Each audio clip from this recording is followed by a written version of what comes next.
So ano pa po yung Daddy Frankie, pwedeng abangan ng ating mga kababayan? Kailan po ba nag-start po itong pag-vlog niyo, Daddy Frankie? Kung sakali po, Daddy Frankie, na hindi po ito yung parang success, nasaan po si Daddy Frankie ngayon?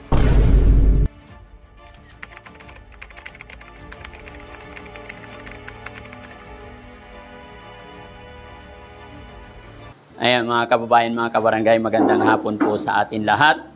Ang inyong lingkod mga kababayan, si Daddy Frankie, nandito ngayon sa Amakalan, Malasiki, Pangasinan. Kadailanan mga kababayan, naimbitahan tayo ng mga kababayan din natin dito sa Pangasinan. Ayan. Bagamat hindi ko pa sila lubusan nakikilala, masaya na po ako. Pero maya-maya lamang po, malalaman ko rin kung sino-sino po sila.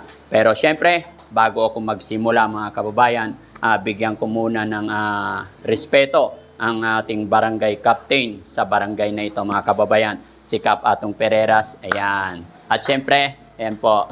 Ayan. At syempre, ang mga kagawad nila, nandyan din ang aking ninong at ninang. Ayan. So, sa lahat po ng bumubuo ng barangay council, magandang hapon po sa ating lahat. At syempre, lahat ng kababayan natin dito sa Pangasinan. So mga kababayan, wag na natin patagalin to dahil first time ko po na ma-interview. Ayan. So, magandang hapon, sir. Nice meeting you, sir. Sir, magandang hapon. Ayan. Isang karangalan ho na kayo po ay makadaupag palad namin at makapanayam ngayong afternoon na to. Init ng panahon, kaya po kita naman natin, ha? Opo. Sanay tayo dyan, sir. Ano nga palang, anto may mapagalang yung ngaran nyo, sir? Ako po si Butch Mandapat. Butch Mandapat. Yes. Ayan, si Sir Butch Mandapat. At si sir naman? Ako naman po si Butch Komen. Okay. Double B. Double B. Double B, ayan. Ayan. Sige, sir. Yan. Okay. So magandang hapon sa lahat ng mga kaibigan natin, sa mga viewers natin na tumabang sa ating mga programa araw-araw, di ba? Araw-araw na kulitan, nakasama ang inyong partner na si Mr. Butch Mandapat, and of course, yours truly, Mr. Butch Komen. At ngayong araw na to, makakasama natin ang isa sa mga iniidolo na vloggers dito sa ating bansa. Siguro hindi lang dito sa ating bansa dahil alam naman natin na maraming Pinoy outside of the Philippines. So, nandito sa harapan natin ngayon, walang iba kung hindi si Daddy Frankie. Nagkilala po siya bilang isang vlogger na tumutulong sa ating mga mamamayan. At ang kanyang isinusulong na advokasya, at hindi lang yan, talagang namang tinatouch niya lahat ng barangay. So sa mga kaibigan natin dyan, abang-abang lamang po kayo dahil mamaya po maha-hot seat ang ating Daddy's Frankie. So, okay. Total nagsama na rin tayong tatlo. So, akin nang tatanungin ka agad si Daddy Frankie. Kayo po, Daddy, una sa lahat, kumusta po ang biyahe? Okay naman po, awa ng Diyos, maayos. Medyo may counting traffic lang dito sa lugar ng Carmen. Pero okay naman sa awa ng Diyos. So far, so good naman. Yes. Okay, unang tanong, sino po ba si Daddy Frankie? Also known as, siyempre, kilala po kayo as Daddy Frankie. Opo. Pero sa likod nun, sino po ba talaga si Daddy Oh, Frankie? yes. Siyempre, magandang magandang hapon sa atin lahat mga kababayan, lalong-lalo na sa mga tagapanood ninyo, sir, sa lahat ng mga sumusuporta sa inyo. Shout out sa inyo lahat. Yan. Regarding po sa tanong ni sir, ako po si Daddy Frankie, nakikilala nila dahil siguro sa nagustuhan nila yung aking ginagawa. Ako po si Frankie Bugarin. Yan. Anak po ni Daniel Bugarin and Leonarda Bugarin. Ayan. Kasal po yan naninira ng aking mga magulang. Dito sila rin sa barangay Amakalan po. Ayan. Malasiki, Pangasinan. Opo, Malasiki, Pangasinan. At ano po ba yung parang tayo po ay ano po yung nagpapalakas sa loob po ninyo na para po tulungan ang ating mga naghihikahos na kababayan, kabarangay, mga tao po. Actually, kung bakit ako tumutulong sa ating mga kababayan na nakikita ni Daddy Frankie na talaga nangailangan. Galing po kasi ako sa hirap, sobrang hirap. Kaya yun ang naging motivation ko na ngayon biniyayaan tayo ni God ng maliit na hanap buhay. So bilang pasasalamat sa ating Panginoon dahil pinakinggan niya yung aking dalangin noon. Kasalukuyan nag-aaral pa lang ako, talagang nagsisikap. Sabi ko, yun ang panalangin ko po na sana magkaroon ako ng later on magkaroon ako ng kahit maliit na negosyo at ibabalik ko rin yun. Yun ang aking sinumpaan. Parang panata ko talaga na pag ako nagkaroon, babalikan ko yung mga kababayan natin na may hirap. Tutulong ako kahit sa maliit na kaparaanan. Yun lang po, parang dahil sa hirap ng dinanas ko, na alam ko kung anong nararamdaman ng mga kababayan natin ngayon na naghihirap din. So kahit makapag-abot lang ako ng 2 kilong bigas, ay masaya na ako. So, kailan po ba nag-start po itong pag-vlog niyo, Daddy Frankie?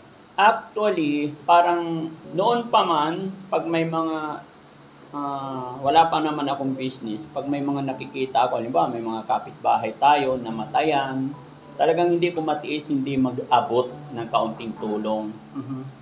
Noon pa yon. Tapos, nagkaroon ako ng hanap buhay dito sa Makati at nagsimula yung pandemic na pinaka-worst sa buhay natin. Doon nagsimula talaga yung aking pagbibigay. Kasi nakita ko yung hirap ng mga kababayan natin nung almost 3 months yung first lockdown natin. Talagang walang income na pumapasok sa mga kababayan. Although pati ako rin nung time na yun. Doon nagsimula po nung nakita ko talaga yung paghihirap ng mga kababayan natin. Yun yung first. Although hindi pa ako nagbablog noon, wala pa sa idea ko na idaan sa social media, wala pa ako sa SOCMED. Yun po, yung simula ng aking pagbibigay. Nakita ko sa social media yung hamon ni FLM na kailangan tumulong tayo kung meron tayo. Doon ako nagsimula talaga. Pero hindi ko nilalabas sa social media. Parang nabidyoan lang ng aking asawa. Nakita ko yung hamon ni Sir Francis Leo Marcos. Sir, tinatanggap ko ang hamon mo. Kita mo kung bigas na to. Lahat ito. I-donate ko to sa mga taong nangangailangan. Nilagay sa Facebook. Tapos ayun lang. Tapos later on, in-encourage ako ng bunso kong anak na sabi niya, pa, lagi kang umaalis, marami kang tinutulungan. What if i-video mo yan? Sabi niya, mas makikilala ka at mas marami ka pang matutulungan. So, later on, di ko pinapansin, pero unti-unti naisip ko, may point. Kaya yun, napunta na ako sa SOCMED. So, gano'n. Kung sakali po, Daddy Frankie, na hindi po ito yung parang nag-success, nasaan po si Daddy Frankie ngayon? Kung hindi po ito nag-success, nandyan lang po ako sa Makati, ninegosyo lang po. Pero kahit na wala naman sa social media ay talagang nagbibigay tayo sa mga kababayan natin. Hindi ko alam, talagang malambot yung puso ko. Pag may nakita talaga ako na sobrang hirap, lalo especially mga kababayan sa mga senior, mga lolo't lola. Talagang napapaiyak ako pag nakita ko sobrang hirap nila. So, ibig sabihin si Daddy Frankie po ay may napakalaking puso po. Baka anong isipin ng ating mga katropa, mga kabarkada. So, ayun, nailahad naman na ni Daddy Frankie kung sino siya, saan siya nagsimula. Before talaga may business siya, and then now. Pero kumusta naman po yung business ko natin, Daddy Frankie? Okay naman po ngayon. Kaya isa rin yung dahilan bakit medyo na-late kami kasi actually sa madaling araw start trabaho namin 2:00. Bago kami umalis, inayos pa namin lahat bago kami umalis. Okay naman, awa ng Diyos. Kahit mahirap, tuloy-tuloy naman. Mga pinupuntahan ko kasi dahil sa pagtulong. Yun. Opo, umabot na ako sa Masbate, kung saan-saan lugar na po. Ayan. So, ginagawa niyo po yan through your vlog. Nung una, mahirap kasing sabihin na mahirap kasi magsalita ng tapos mga kababayan na sasabihin kung hindi, no? Kasi inilalabas ko sa SOCMED eh. Pero talagang para sa akin, mga kababayan na alam ng mga karamihan na pag nag-vlog ka, may pera ka. Pero sa aking social media account, marami na marunong dyan. Parang sa akin, sa ngayon, no, pagtulong pa lang ang nangyayari talaga. Kasi karamihan sa ating mga kababayan, hindi naman nila lahat, no. Gaya ng aking sinabi kanina, pag sinabing vlogger, andyan na sa isip nila kaagad mapera yan kasi malaki ang kita. Pero sa pagbablog ni Daddy Frankie ngayon is wala pa. Yeah. Pero ginagawa ko po ito dahil masaya ako para tumulong sa ating mga kababayan. You meant to si Daddy Frankie, pero hindi naman ho tayo yung parang nag-aabono. Abono pa. sorry. Abono pa rin. Abono pa rin. Opo. I know kasi isa din niyo po akong follower doon sa inyong Daddy Frankie Official. Lately may napanood po ako, may tinutulungan din po tayong mga vlogger. Opo. Inyong mga ka-team. Yes po. Pwede ba natin silang i-vlog? Opo, walang problema. Actually, yung aksidente nga, nandyan nga sila na nakita ko one time na daanan ko sila nung nag-market ako. Kung napanood nyo yun, wala akong problema. Kumbaga, kahit sino po, wala naman akong pinipili. Actually, may mga nagsasabi na mga bata pa yan. Bakit yan ang napili mong tulungan? Si Daddy Frankie hindi po namimili. Although, syempre, priority ni Daddy Frankie, yung mga senior, mga lolo't lola natin, ganun din sa mga PWDs natin. Pero syempre, gaya na aking sinabi, talagang malambot ang puso ko sa taong nangailangan. Tao rin naman yan na nakita ko na at humingi ng tulong. So bakit? At nag-isip na rin ako na, okay, let's try.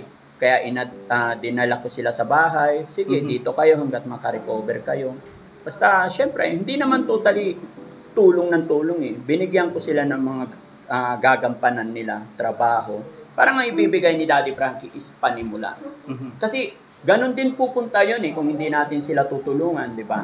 Ang kailangan lang naman nila is gabay, panimula. Yun lang. Pag naka-recover na sila, di go on kung saan na nila gusto. So ganon. Opo. Parang may livelihood thinking si Daddy Frankie. Para siya nag-alaga ng bird na may sugat. And then pag pwede na lumipad, then pabayaan natin. Kakawalan na. Palilipad. Opo. Galing. Ayos. Papampon ako kay Daddy Frankie. Pampon na rin ako. Parang mas mayaman kayo, sir. Wala ka naman. Mahirap din po. Nagsisimula lang din po. Ito, Daddy Frankie, seryosong tanong. Paano pag himukin po kayo ng taong bayan, let's say, dito sa isang barangay, since tumutulong na rin lang kayo, kasi nakikita nila yung araw-araw na activity ninyo. Actually, pati ako nakikita ko dahil isa rin ako sa followers ninyo. Yes. Ano mo? Sana mapamuhin mo to. May plano din po ba kayo na o sumagi sa isip ninyo na balang araw mapapasok ang politika? Actually, pagdating sa politika, wala talaga akong karanasan o sa family namin, wala. Pero for now, nililinaw po mga kaibigan natin, mga katropa, mga Republics na for now, masaya muna si Daddy Frankie sa kanyang mga ginagawa. So, yun. Andito lang din po kami para sumuporta kay Daddy Frankie. So, meron pang seryosong tanong dahil ako'y magtatanong na... Ikaw muna, partner. Hindi seryoso to. Ikaw muna, partner. Ito'y walang tanong, mabilis na sagot. Daddy Frankie, tingin niyo po, sino ang mas sinungaling? Ang magnanakaw o ang two-timer? At bakit? Parang hindi. Two-time. Two-time. Parang parehas eh. Di magnanakaw pag nanahuli ko tindaan. Oo. Aamin ba? Amen. Pero yung two-timer, Two-timer o iiwas pa, no? kahit hindi mo na yung... ano niya? Talagang mag-aalibay pa rin. Opo. Dubos-dubosin na natin to. Kung mapapanot ka, saan mo gusto? At sa bumbunan ba o sa bangs? Bakit? Pasintabing partner ha. Okay lang. Okay, bumubusina muna ha. Siguro sa harap na lang para kasama ko yung driver ko. Para dalawa kami. Meron ba? Anyway, eto last na, madami naman to eh. Kaso parang hindi handa sa kwela si Daddy Frankie. Abot mo dito.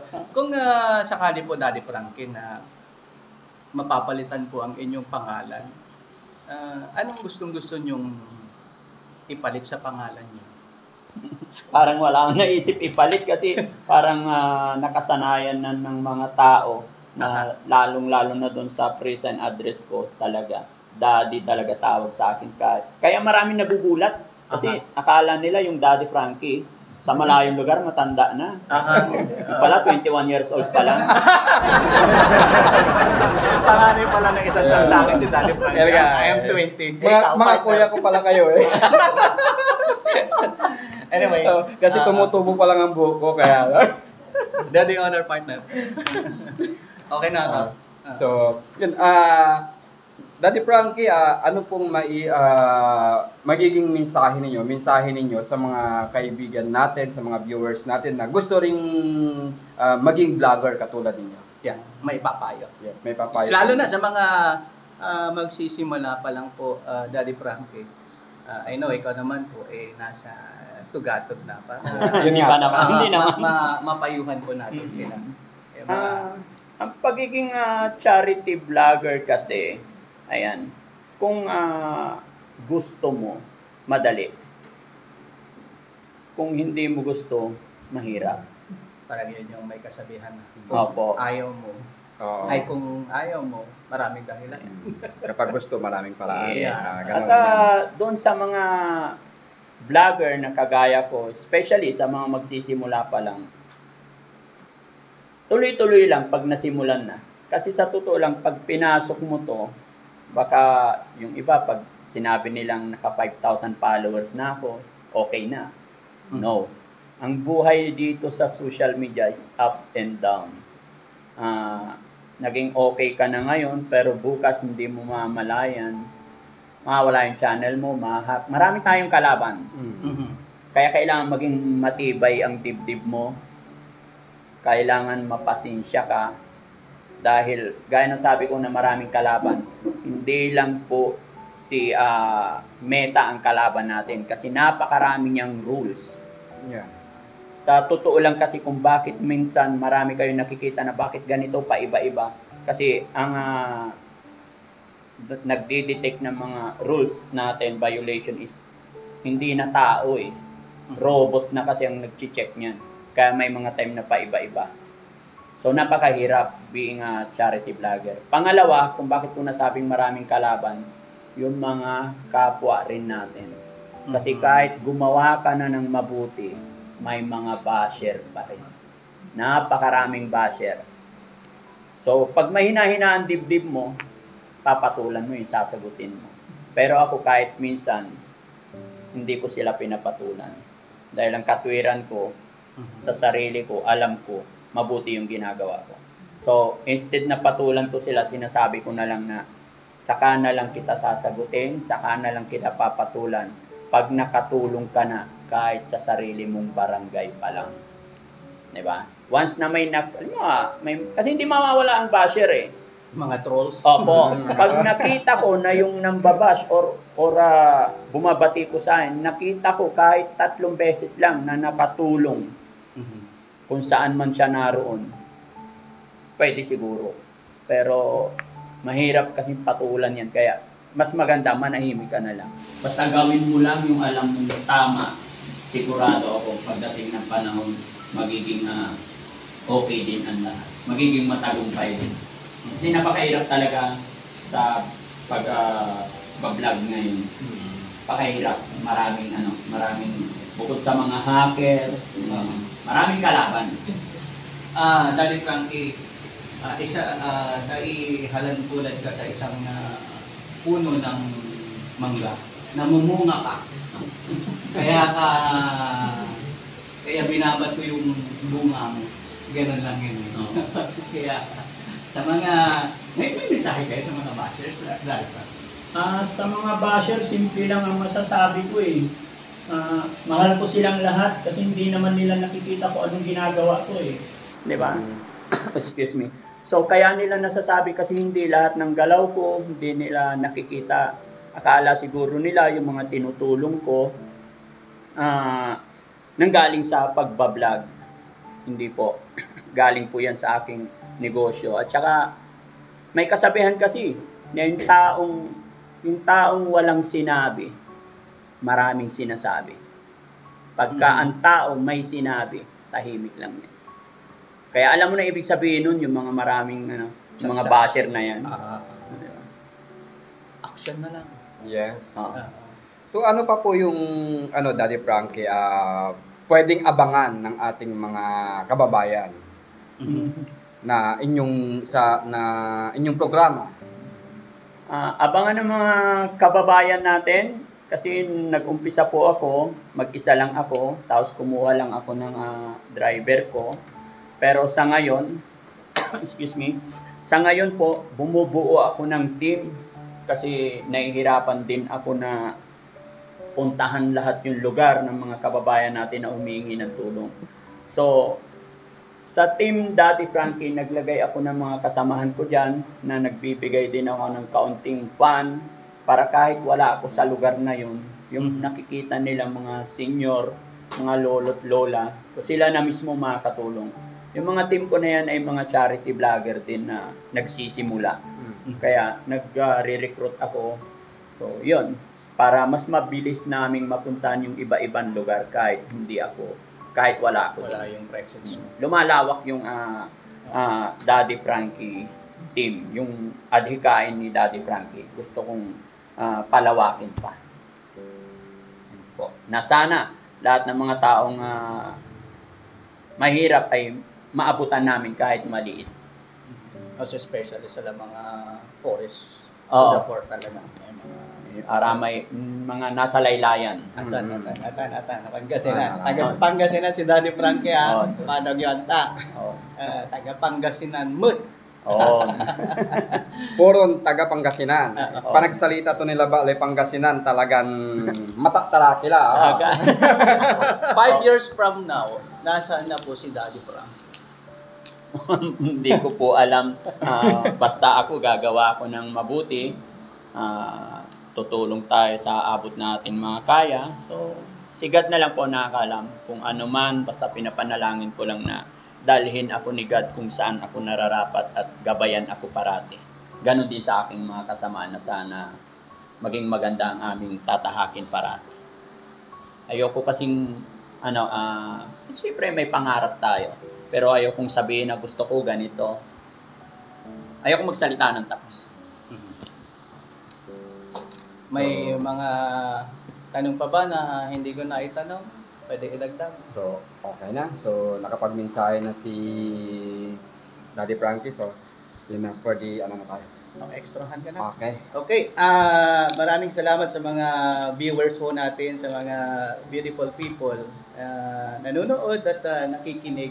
At syempre, of course, maraming salamat kay Daddy Frankie sa pagpapaunlak na atin siyang kinapanayam sa Northern Exposé News. At salamat din sa mga ka-team ni Daddy Frankie na kasama niya, charity vlogger. Tuloy-tuloy lang po yan. At binibigay pa rin ho natin ang galang or yung Pangasinan galang. At nagpasasalamat at hindi Kapitan Juanito Pereras. Maraming salamat, siya po yung host ngayon dito sa may barangay Amakalan, Malasiki, Pangasinan. So, mula dito sa Barangay Amakalan, Malasiki, Pangasinan, kasama ang MC Double B at ang buong tropa ng Team Expose, maraming salamat.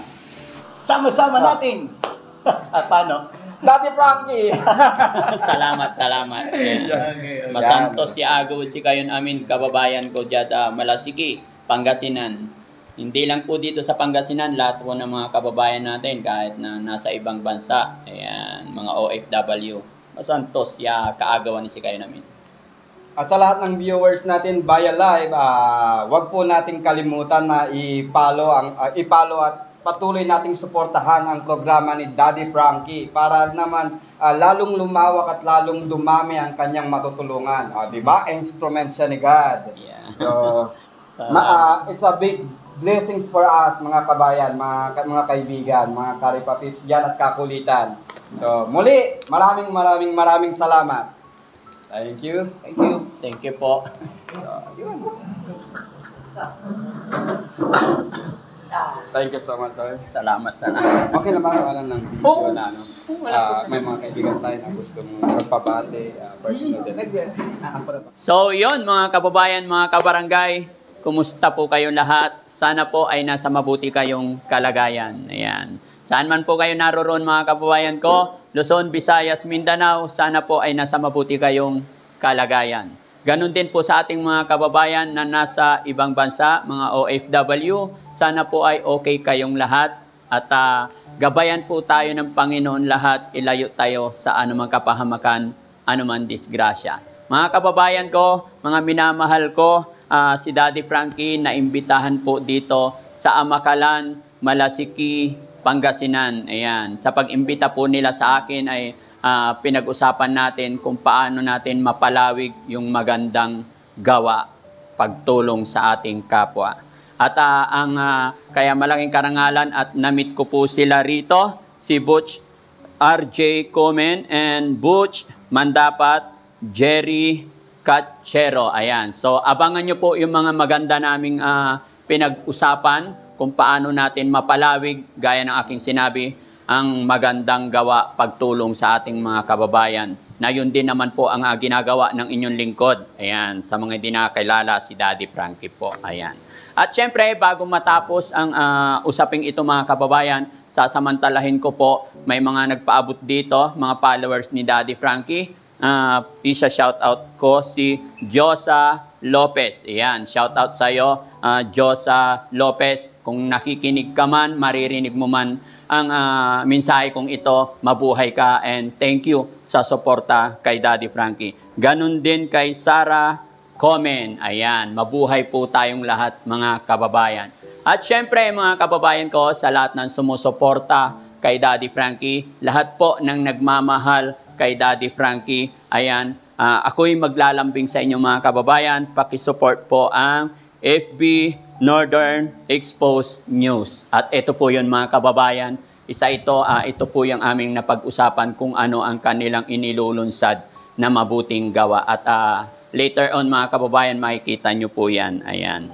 So, maraming salamat. At isa pa po, si Jenken Malong. So, maraming salamat mga kababayan. At mayroon pa palang isa, si Kap. Ayan, si kaprobinsya kong taga Pangasinan. Yan, paki-support din po natin mga kababayan. Isa rin nating tagahanga, kaprobinsya kong taga Pangasinan. Yan, mabuhay ka po. Yan, ma'am, shout out po sa iyo. Big shout out po, kaprobinsya kong taga Pangasinan. Ayan. At syempre mga kababayan, para lubos-lubusin na natin, paki-support din po ang inyong lingkod, Daddy Frankie Official sa aking Facebook page, Daddy Frankie Vlog sa aking YouTube channel, nang sa ganon mas mapalawak at mas marami pa tayong matutulungan. Syempre, ganon din sa aking team, sa aking mga kasamahan. Ayan mga kababayan, ang makikita nyo po yung mga kasamahan ko dyan. na nakasupport lagi sa akin. Kaya maraming salamat, Team Daddy Frankie. Mabuhay po tayo at shout out din ang Team Rise Above. Lalong-lalo na po kay Pardo B at kay Tita Hane. So, masantos yaagaw si kayon amin kababayan kong taga Pangasinan. God bless po. I love you. Si Daddy Frankie mag-iiwan ng kasabihang gumawa lang tayo ng mabuti. I'm sure mabuti rin ang ibabalik ni God sa atin. Bye-bye and I love you all.